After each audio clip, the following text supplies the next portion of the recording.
Hello and welcome to Muscle for Life. I'm Mike Matthews. Thank you for joining me today for a Q&A where I answer questions that readers and followers ask me. If you want to ask me questions that I can answer for you and that may be chosen for future Q&A episodes, shoot me an email, mike@muscleforlife, just FORlife.com, and let me know what's on your mind. I get a lot of emails, so it may take me 7, 10, maybe even 14 days, or sometimes a little bit longer, to be honest, to get back with you, but you will hear back from me and you will get an answer. And if it's a question that a lot of people are asking or have been asking for some time, or if it's something that just strikes my fancy and it's something that I haven't already beaten to death on the podcast or the blog, then I may also choose it for an episode and answer it publicly. Another way to get questions to me is Instagram at Muscle for Life Fitness. You can DM them to me, although that is harder for me to stay on top of. I do try, but the inbox is a little bit buggy and it just takes more time trying to do it, whether it's on my phone or the Windows app. But there is a good chance you will still get a reply. Email is better. And I also do post, I think it's every few weeks or so, in my feed asking for people to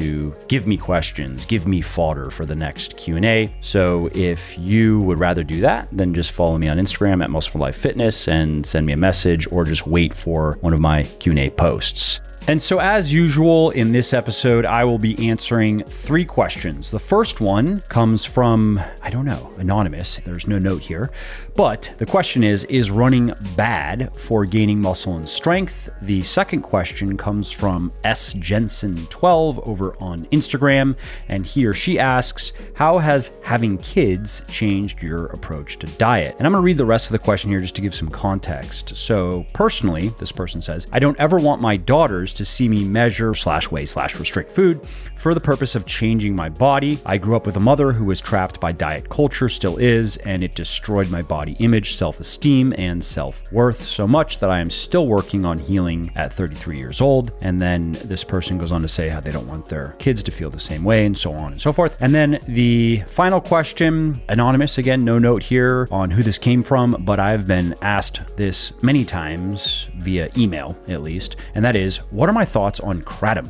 Also, if you like what I am doing here on the podcast and elsewhere, definitely check out my sports nutrition company, Legion, which, thanks to the support of many people like you, is the leading brand of all natural sports supplements in the world. And we're on top because every ingredient and dose in every product is backed by peer-reviewed scientific research. Every formulation is 100% transparent. There are no proprietary blends, for example. And everything is naturally sweetened and flavored. So that means no artificial sweeteners, no artificial food dyes, which may not be as dangerous as some people would have you believe, but there is good evidence to suggest that having many servings of artificial sweeteners in particular every day for long periods of time may not be the best for your health. So while you don't need pills, powders, and potions to get into great shape, and frankly, most of them are virtually useless, there are natural ingredients that can help you lose fat, build muscle, and get healthy faster, and you will find the best of them in Legion's products. To check out everything we have to offer, including protein powders and protein bars, pre-workout, post-workout supplements, fat burners, multivitamins, joint support, and more, head over to www.buylegion.com, BUYlegion.com. And just to show how much I appreciate my podcast peeps, use the coupon code MFL at checkout and you will save 20% on your entire first order. So again, if you appreciate my work and if you want to see more of it, and if you also want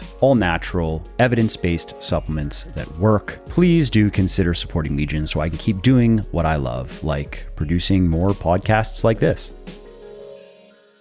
Okay, let's tackle the first one. Is running bad for gaining muscle and strength? It depends on how much running you're doing and what type of running it is, how intense it is. Because many studies have shown that running can indeed interfere with muscle and strength gain, as can really any type of cardio exercise. And there are several reasons for this. One has to do with glycogen stores, and glycogen is a form of carbohydrate that's stored primarily in the muscles and in the liver. And research shows that doing repeated endurance training sessions, especially on consecutive days, depletes glycogen stores significantly in your muscles. And glycogen is the primary source of fuel during resistance training workouts, even intense resistance training workouts. And so then having low levels of glycogen, and intramuscular glycogen in particular, can certainly decrease your ability to perform well in the gym, which of course is going to get in the way of getting bigger and stronger. Another reason cardio can get in the way of muscle and strength gain has to do with recovery, because research shows that the more cardio you do, the more likely you are to run into symptoms related to overtraining, which is an imbalance between training and recovery, and is characterized by a decline in performance or by a lack of improvement, so stagnation. And studies show that running can be particularly detrimental in this regard because of the tissue damage that is caused by the impact in particular. So there is a material difference in muscle and strength gain, if we're talking about the interference effect, as it's called technically, between, let's say, running, biking, which ironically, in the case of biking, studies have shown that it can actually enhance muscle and strength gain in the lower body if it is done correctly. And that's something I'm going to talk about in a minute. But anyway, coming back to running, the point is, if you are training hard in the gym, lower body is already going to have to work hard to recover from your heavy squats and deadlifts and other lower body exercises that you're doing. And then if you add the additional tissue damage that comes with running, and if you are doing at least a fair amount of running, there is a good chance that your body is just going to fall behind in recovery. And again, as I mentioned earlier, that may only manifest as stagnation, which can be insidious, because when you're stuck in the gym, there are many different reasons why that could be. And if you like your running and you don't suspect that the running is the problem, or you don't really want to change that, you can waste a lot of time and energy on a lot of different wild goose chases and still just be stuck. Another way that cardio can get in the way of muscle and strength gain is research shows that longer bouts of endurance exercise, 40, 50, 60 plus minutes, can disrupt muscle protein synthesis, which is the process your body uses to repair, grow, and strengthen muscle fibers. And so, of course, anything that is going to reduce muscle protein synthesis rates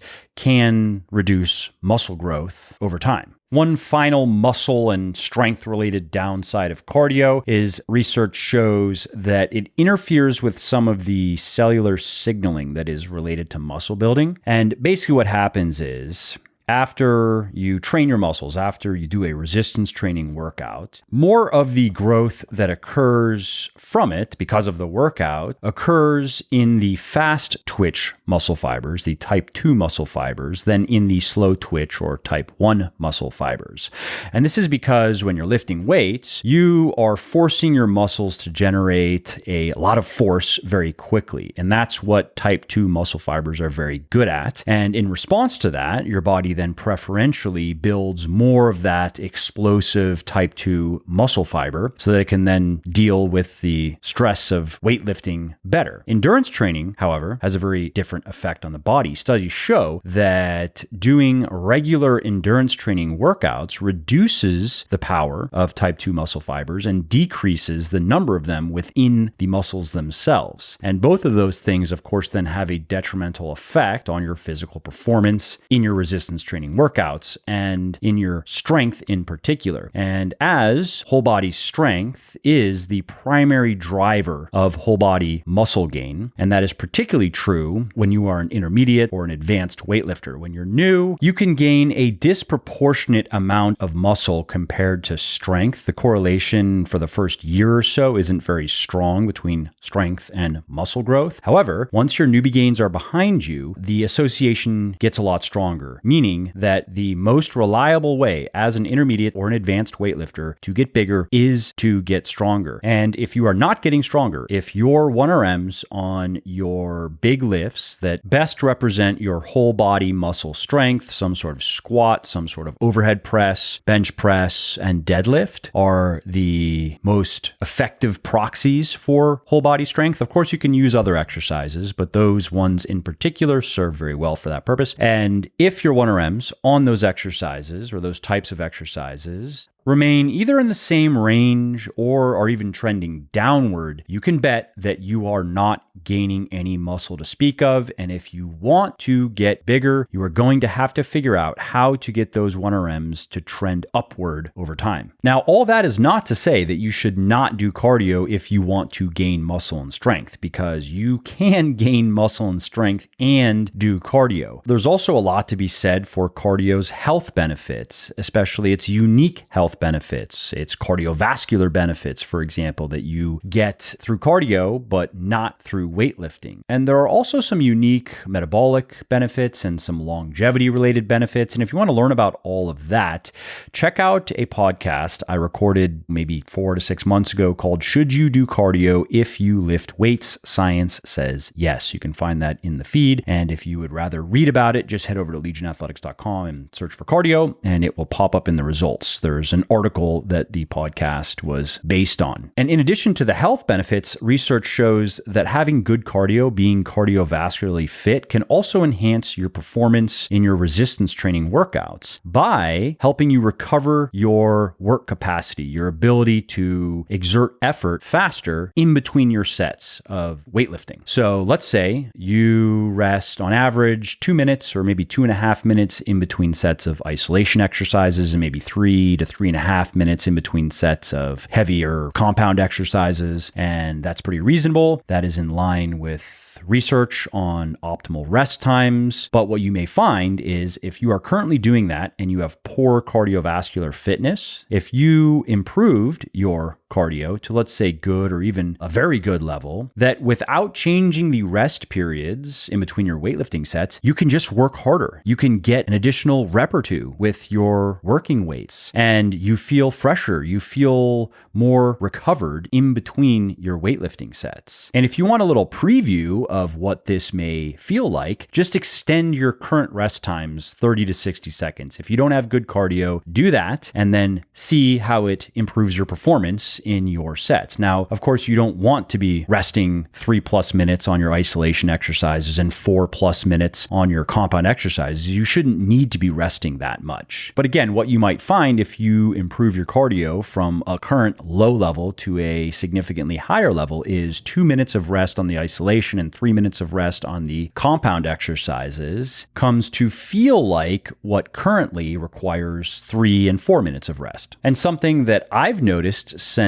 upping my cardio significantly for the last 8 months or so, I've been doing 30 minutes on an upright bike 6 or 7 days a week, and I'm doing it at a moderate intensity. So I couldn't record a podcast like this, but I could have a conversation. I would just have to stop and catch my breath fairly consistently. That's the intensity level that I'm doing it. I'm not doing HIIT. That would be a mistake. That would be way too much HIIT. And I'm not doing just low intensity cardio like walking. I'm doing something that is a bit harder than walking and a lot easier than HIIT. And anyway, what I've noticed is in my weightlifting, I not only am recovering better in between my sets, but my workouts just don't feel as hard as they once did. And it's not because I'm doing easier workouts. I'm training the exact same way, although the weights are a little bit lower now than they were back in January because I was doing home workouts for like 6 months straight. And I only have dumbbells, bands, a pull-up bar, and a dip station. So I was pretty limited and I didn't lose any muscle, but I definitely lost a fair amount of strength on all of my big lifts, particularly on my squat. I lost probably 50 or 60 pounds from my squat 1RM. So I've had to work back up to that. But my point is, the style of training is identical. So when my spreadsheet says put 85% on the bar and do a set of 4, I'm doing that. I'm just doing it now with a bit less weight than I was previously. However, of course, it is still 85% of 1 rep max for a set of 4. And so again, what I've noticed since upping my cardio from, it was about an hour a week previously to about 2.5 to 3 hours a week now, is the same basic workouts that I was doing then just feel easier now. I don't feel as drained from them as I did then. And that's not to say that I was exhausted then, but I noticed that I finish more workouts now feeling like I could do it all over again. Now, I can't attribute all of that to cardio because, for example, I'm sleeping a bit better now than I was then. I didn't have sleep troubles then, but I was waking up consistently, 2 to 4 times per night then, and now it's maybe once or twice per night. But I do know the cardio has contributed to some degree because in my workouts, I've noticed that my heart rate doesn't get as high as it used to, especially with the big lifts, especially when I'm squatting, deadlifting, overhead pressing, and bench pressing. Okay, so now how do you do cardio in such a way that you can reap all of its benefits or most of its benefits and mitigate its downsides? Well, it's pretty simple actually. There are just a few rules to follow, and the first one has to do with volume. That is probably the most important one, is don't do too much cardio. How much is too much? Well, a simple rule of thumb that I learned from Dr. Eric Helms is set your cardio ceiling at 50% of the time that you spend training your muscles. So if you spend 5 hours a week lifting weights, don't do any more than 2.5 hours of cardio. The type of cardio that you do is important as well. I've spoken about some of the unique disadvantages to running, and I recommend avoiding running altogether if you are okay with that. But if you are not okay with that, for whatever reason, maybe it's just personal preference, you like to run, or it's just logistics, that's really the only option you have, then that's fine. But try not to go for a run on the day before a lower body training session, as research shows that that can negatively impact your performance in the gym and your body's ability to repair and build muscle following that workout. And also try not to do more than 2 runs per week and try to keep them short-ish, maybe around 20 to 30 minutes. Try not to go for 40, 50, 60 plus minute runs. Now, if you don't need to run, then I recommend something with no impact, like biking or rowing or swimming. And as far as biking goes, you can get a bike and ride outside, which can be an enjoyable activity in and of itself. Or if you're like me and you have to obsessively multitask and be as productive as possible, then you can get an upright bike or a recumbent bike, which then allows you to read. That's what I do while I'm biking, or listen to podcasts, which I would not personally do if I were riding outside on a bike because I need to be aware of my surroundings. So I wouldn't recommend that. But if you're in your basement, of course, or in your apartment on your exercise bike, there is no chance that you're going to get run over by a car. So you can watch documentaries or do emails. Sometimes I answer Instagram DMs, like I'll let them kind of pile up. And then when I'm on my bike, I'll open Instagram and the time flies by. I do, again, about 30 minutes or so on the bike, and I will be answering DMs from minute 1 through minute 30. And another important cardio tip is to not overdo the HIIT. You don't have to do HIIT. You don't have to do high intensity interval training, sprints, basically. If you don't want to, there is a good reason to incorporate HIIT in your regimen, particularly if you're cutting, because you're going to burn a lot of calories. But even if you're not cutting, if you are trying to reap all of the potential benefits that cardio has, then you actually do want to probably do at least one 20 to maybe 30 minute HIIT session per week. But I would not recommend doing more than 2 or 3 of those HIIT sessions per week, because they do put a lot more stress on the body and a lot more demands on the body in terms of recovery. And again, we want to make sure that we are not cutting into our post-strength training workout recovery, at least in any meaningful way. We want to maximize that because that is an essential component of getting bigger and stronger.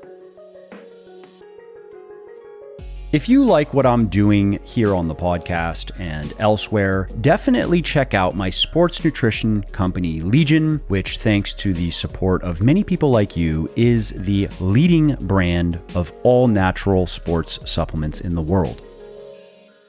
Alrighty, let's move on to the next question from S. Jensen 12. And he or she asks, how has having kids changed your approach to diet? And then this person goes on to explain how they don't want their daughters to see them measuring food or weighing food or restricting food because they had a mom who was really into dieting, and it sounds like the mom imposed it on them and messed up their self-image and self-esteem. And this is a great question because it's something that I have thought about in the past and I did look into because I wanted to know if my lifestyle was going to help or hurt my kids before having them. I didn't want to get years into it, for example, and then start noticing symptoms of a problem that I created and that I could have easily not created if I would have just informed myself. So to quickly answer the question, having kids has not changed my approach to diet at all. However, I am very aware of the signals that I am sending to my kids. So for example, I want my kids to see me eating healthy foods, eating nutritious foods, because I know that kids learn by observing other people, and particularly by observing the people closest to them. And research shows that that is the case. Children do learn about food by observing the eating behaviors modeled by their family and their friends. So if you set a good example, if you model good, you represent, you embody good eating habits around your kids, that is a good way to encourage them to do the same thing. And anecdotally, it has worked well. My kids will eat a variety of foods, including lean protein, vegetables, whole grains. That said, they are still kids. They're picky. They will not eat any type of lean protein or vegetable or fruit or whole grain, but we have found options that they will consistently eat. And it's a pretty good variety. For example, for vegetables, they will eat peas, they will eat corn, they will eat cauliflower, they will eat broccoli and green beans. Nah, not so much. That actually didn't work very well.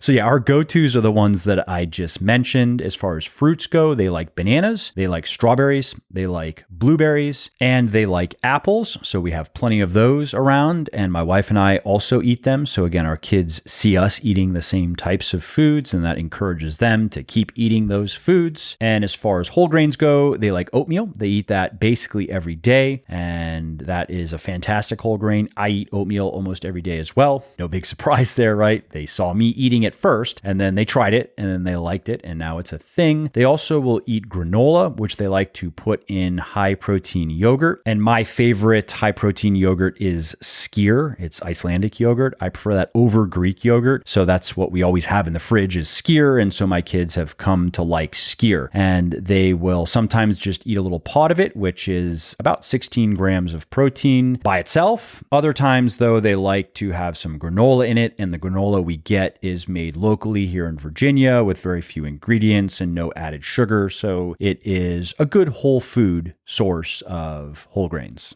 And then other good sources of protein my kids will eat are chicken nuggets or chicken tenders. And we try to get the ones that are the least processed, that are actual chicken breast meat with some breading over them. And little ground chicken patties my wife makes. Our kids will eat those with some ketchup. Homemade hamburgers, they'll eat those, as well as chicken hot dogs that we get from a brand, again, that is as real food and not hyper-processed Franken food as a product like that can be. Specifically, we get the Applegate Organics uncured chicken hot dog, and that's not something we give them every day, maybe every 2 or 3 days on average. And otherwise, we stick to the other options mentioned. And because they're kids and they don't weigh very much, our son is 8 and our daughter is 3, they don't have to eat that much protein. I mean, again, one pot of skyr yogurt is 16 grams, and then one little chicken hamburger, that might be another 25 grams. And that's enough for a 3-year-old, for example. Our 8-year-old will get probably one more serving like that, and that is plenty for an 8-year-old. Now, just as our good habits can rub off on our kids, our bad habits can as well. Research shows that eating habits like being overly fussy about food or lack of variety, particularly if you're eating a lot of unhealthy foods, can have a profound effect on kids when they're young and can markedly influence their eating habits when they get older. Of course, they can overcome that, but they may have to work to overcome that. Research shows that, for example, kids who are raised in that type of household can have a higher risk of obesity when they get older. Now, I have some good news for all you fit moms and dads out there. If you are currently prepping healthy food, maybe you are doing meal preps once or twice per week, and it does involve some weighing, and you are portioning your foods out, and maybe you are putting them in little Tupperwares and so forth, that is not necessarily a bad thing. That does not need to be associated with dietary restriction. That can also be seen as eating in moderation, which is an important habit that you want to instill in your kids. And that will mostly depend on how you explain it to your kids. Why are you doing that? If you were to say, for example, that you're doing it because you have to watch your calories and your macros very closely because if you accidentally overeat, you're going to get fatter, and you really don't want to get fatter because you have fitness goals you're working toward, and that means that you have to weigh your food and count your calories and track your macros and prep your meals and so forth, then yes, your whole meal planning and meal prepping routine is not going to help your kids develop a healthy relationship with food. If, though, on the other hand, you were to say that you are doing all of that because it helps ensure that you eat enough of the right types of foods and that you don't overeat and don't undereat, but eat enough just to nourish your body, and if you explain that that is not necessary, but it is just something that you as an adult like to do because it works for you, that can create a positive environment and teach your kids some good takeaways to latch on to at a young age.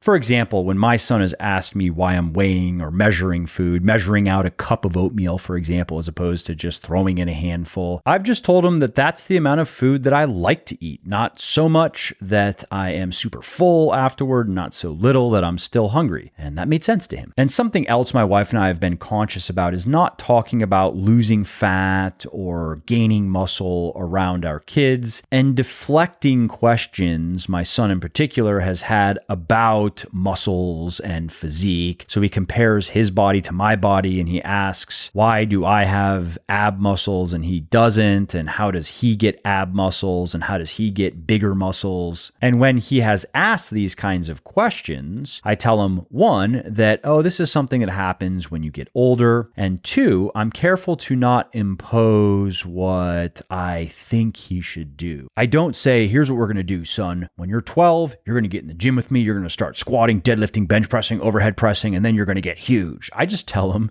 if when you're older, you want to have bigger muscles, or if you want to have ab muscles, then you can get into working out. I could show you how to do that.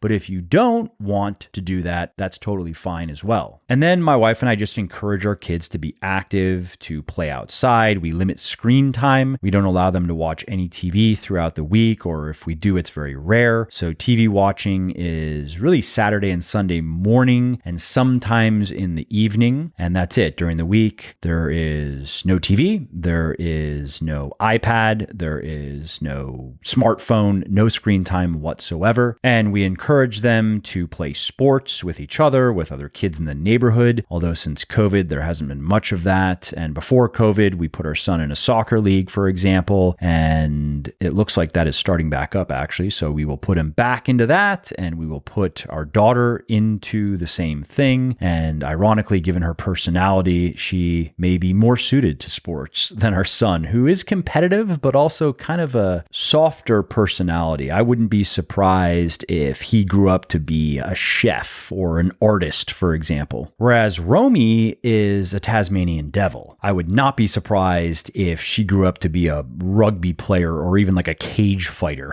But anyway, getting back on track here, what I just shared with you regarding meal planning and meal prepping being a potentially potentially positive thing is found in the scientific literature as well. For example, one study that was conducted by scientists at the University of Minnesota Medical School found that engaging in healthful behaviors as a family, so involving the family in the meal prepping and in the exercise and the workouts, actually increased motivation among family members to eat well and to exercise regularly.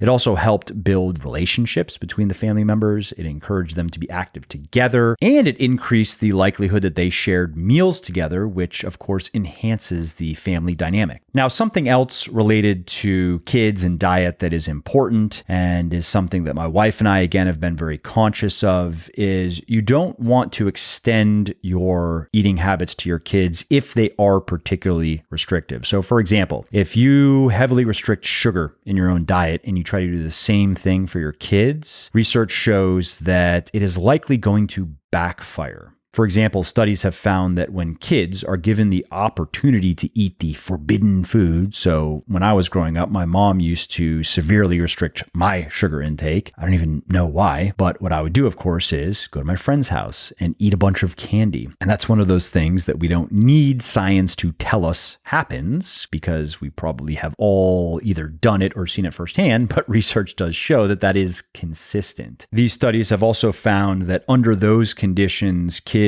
will often have difficulty controlling the amount of the naughty foods that they eat, and they'll have difficulty controlling how often they overeat them, and they will overeat even if they're not hungry, or they'll eat the foods even if they're not hungry. Likewise, putting pressure on your kids to follow a very specific diet that maybe you yourself follow, like the carnivore diet or the keto diet or paleo diet or just low carb dieting, for example, that too can be self-defeating.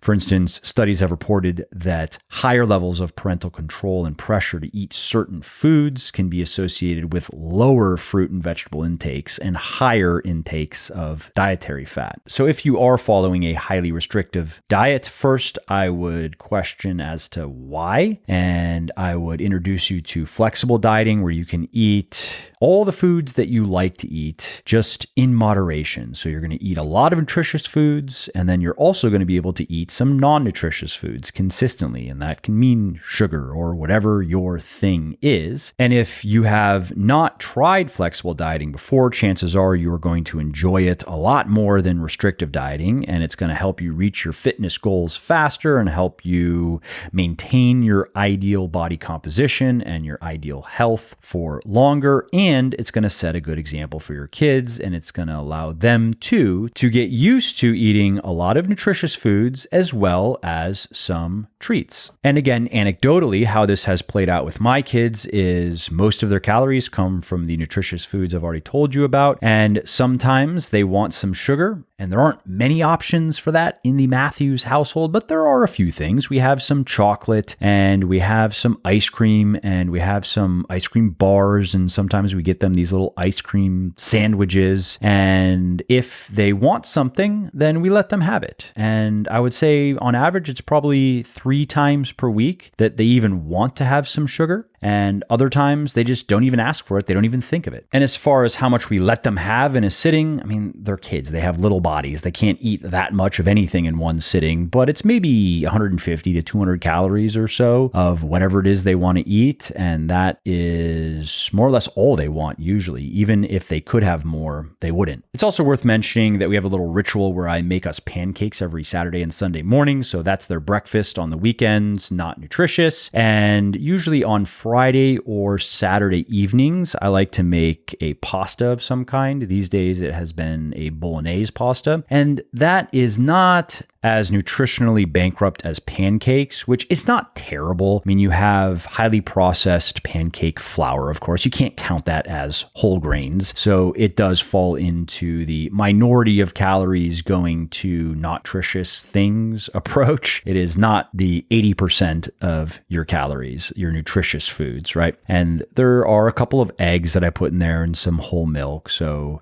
Again, it's okay, but it's not something that I would eat every day. It's not something I would feed my kids every day. And I would say the pasta is similar. So the pasta itself is not a whole grain. It's kind of a quote unquote junk carb, and that's totally fine. You can eat pasta, but I myself would not eat a bunch of pasta every day. I would not replace my oatmeal with pasta, for example, or any other whole grain with pasta, even if it is whole wheat pasta. And the sauce is pretty homemade. I've done it many different ways, and what I like the most is about 24 ounces of something that is pre-made like Rao's marinara, as well as about 24 to 28 ounces of crushed tomato, and then some vegetables go in there, some onions, some garlic, some carrot, some mushrooms, and then meat goes in there. So again, there is nutrition there, but it is not the same as having a big bowl of vegetables or a big salad. And of course, the protein in there is fine because that is going to be 80-20 or 90-10 ground beef, exactly what I would make a hamburger with. And so my point with saying all that is my kids also get to look forward to those meals. They enjoy those meals, particularly the pancakes, more so than the pasta, but they like the pasta too. And so what all of this has produced in my household is a very relaxed approach to food. There aren't many discussions about what to eat and why. Of course, kids are going to ask questions and we've answered those questions along the way, but now we just have a pretty established routine. There are very clear boundaries. Like, for example, we just don't have much junk food in the house to begin with. So my kids have just gotten used to eating more nutritious stuff. Even bread, for example. My wife doesn't like most bread. She likes Ezekiel bread, which is less processed and more nutritious than your average bread. But at the same time, our kids do see us eating some chocolate. That's what I'll eat. Usually every day I'll have 50 to maybe 100 calories of chocolate. My wife sometimes will eat the chocolate off of these chocolate ice cream bars. Drives me crazy. I don't say anything anymore. Eats the chocolate off of the ice cream bar and then puts the ice cream part of it back in the package so our kids can eat the ice cream with no chocolate.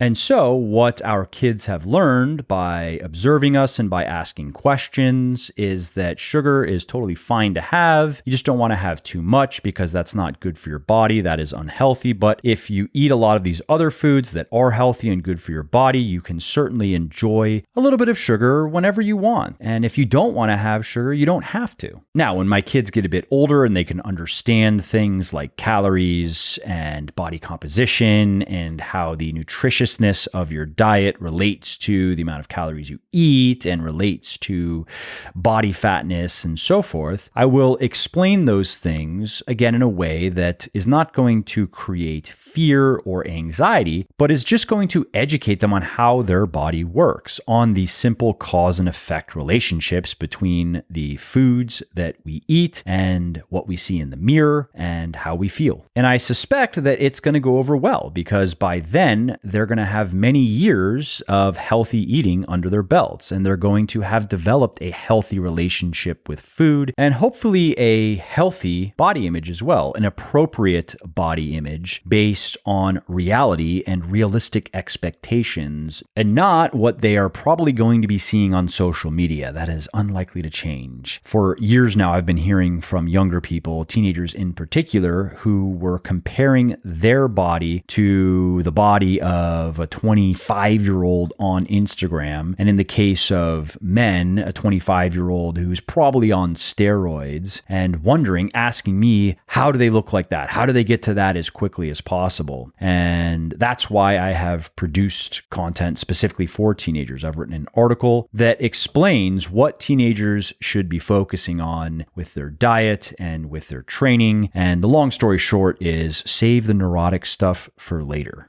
When your body's developing, focus on health, focus on being active, focus on developing these positive eating habits and a healthy relationship with food, and learn how to eat a wide variety of foods and to eat flexibly. Don't follow restrictive diets. Don't restrict your calories unless you have a lot of fat to lose, and it would be healthier if you were to have a lower body fat level. But if you are at a normal body fat level, I do not recommend guys trying to get shredded abs, or I should probably say boys, right? Trying to get shredded abs, like when they're 15, 16, 17. Save that for later. Okay, let's get to the third and final question. What are my thoughts on kratom? Now, in case you don't know what kratom is, this is generally referring to the dried leaves of the Mitragyna speciosa plant, which grows in many countries in Southeast Asia. And it can be consumed in a number of different ways. You can drink it as a tea by steeping the leaves in hot water. You can eat it as a powder, which of course is made from dried and crushed leaves. You can swallow it,